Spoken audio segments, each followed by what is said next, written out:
Alexandre de Moraes, em seu desespero, acaba de cometer o que pode ser o seu maior erro de cálculo. Acuado e enfraquecido pelas sanções americanas, ele decidiu dobrar a aposta mais uma vez e mirar em um dos alvos mais improváveis e perigosos que poderia escolher: o pastor Silas Malafaia. Ele achou que, ao incluir o pastor em seu inquérito, iria intimidar, calar, mas o que ele encontrou não foi medo. Foi uma muralha de fé e coragem, e uma resposta tão devastadora que pode acelerar ainda mais a sua própria queda. Antes da gente começar, sejam todos muito bem-vindos. Eu sou Jonas Augusto e esse é o Orgulho Soberano. Se você é novo por aqui, te faço um convite: se inscreva no canal para receber novos conteúdos, e se você já é de casa, já clica no like para ajudar o canal. Bora lá? Vamos tentar entender juntos a profundidade e na minha opinião, a completa falta de estratégia por trás desse último movimento de Alexandre de Moraes. Para isso, a gente precisa primeiro pintar o quadro completo do estado de espírito em que ele parece se encontrar. Não estamos mais falando daquele ministro todo-poderoso do início, aquele que parecia inabalável, cuja caneta era temida como uma sentença divina nos corredores de Brasília. Aquele homem não existe mais. O que temos agora é um homem acuado, um homem que foi atingido onde mais dói, na sua reputação internacional e no seu poder financeiro. A sanção da Lei Magnitsky foi um golpe brabo. Ser oficialmente classificado como um violador de direitos humanos pela maior democracia do mundo não é pouca coisa. A gente viu o pânico que isso causou no sistema, a correria para tentar abafar o caso, a nota de apoio do STF que não era unânime, a reunião de emergência no Alvorada. E a gente viu a mudança de postura de muitos de seus aliados que antes o defendiam com unhas e dentes e agora falam baixo, pedindo prudência e cuidado para não escalar. O homem que antes ditava as regras do jogo, de repente, se viu jogando na defensiva, tentando se justificar para um mundo que já não comprava mais a sua narrativa. E o que faz um homem poderoso quando se sente acuado, quando sente que está perdendo o controle? Ele dobra a aposta, vai pro tudo ou nada. Ele precisa fazer um movimento para mostrar que ainda está no comando, que ainda é forte, que ainda mete medo. Ele olhou para o tabuleiro e decidiu atacar uma das figuras mais proeminentes e vocais da direita brasileira, que ainda estava, de certa forma, fora do epicentro de seus inquéritos: o pastor Silas Malafaia. A justificativa oficial para incluir o pastor Malafaia no inquérito da trama golpista é a de que ele, ao lado de Eduardo Bolsonaro e outros, estaria articulando sanções internacionais contra o Brasil.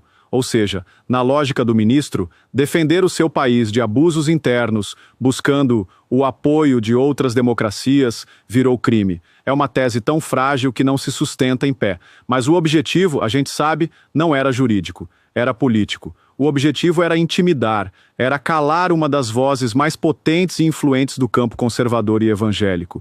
E foi aí que ele cometeu o seu erro fatal. Ele subestimou o seu alvo. Ele achou que o pastor Malafaia era como os outros, um político que tem medo de perder o foro, né? Um jornalista que tem medo de perder o emprego, um empresário que tem medo de ter suas contas bloqueadas. Ele se esqueceu que a força do pastor Silas Malafaia não vem de Brasília, não vem de um cargo público, não vem de concessões estatais. A força dele vem da sua fé, da sua comunidade, da sua coragem de falar o que pensa, uma coragem que, sejamos honestos, falta a muitos dos nossos representantes eleitos. O pastor não apenas não se curvou, como partiu para o contra-ataque, e a resposta dele foi devastadora para a já combalida imagem do ministro. O pastor Malafaia não se defendeu com notas de advogado ou com discursos polidos. Ele respondeu no mesmo tom, com a mesma dureza, com a mesma contundência com que foi atacado. Ele expôs a natureza da perseguição, ele chamou o ato pelo nome que ele tem e ele não demonstrou um pingo de medo. Essa dinâmica me lembra muito a famosa luta de boxe entre o Muhammad Ali e o George Foreman. O Alexandre de Moraes, nos últimos anos, tem sido o Foreman, forte, agressivo, distribuindo pancadas para todos os lados, derrubando um por um os seus oponentes. E muitos, por medo ou por falta de opção, ficavam nas cordas, apenas se defendendo, tentando sobreviver round após round. Mas o pastor Malafaia agiu como o Muhammad Ali naquela luta histórica. Ele não se desesperou, ele não tentou fugir da briga, ele foi para as cordas, sim, mas de forma estratégica. Ele absorveu o golpe, ele estudou o adversário, e ele esperou o momento certo, o momento em que o gigante estivesse cansado, enfraquecido, com os braços pesados de tanto bater. E esse momento chegou com a Lei Magnitsky.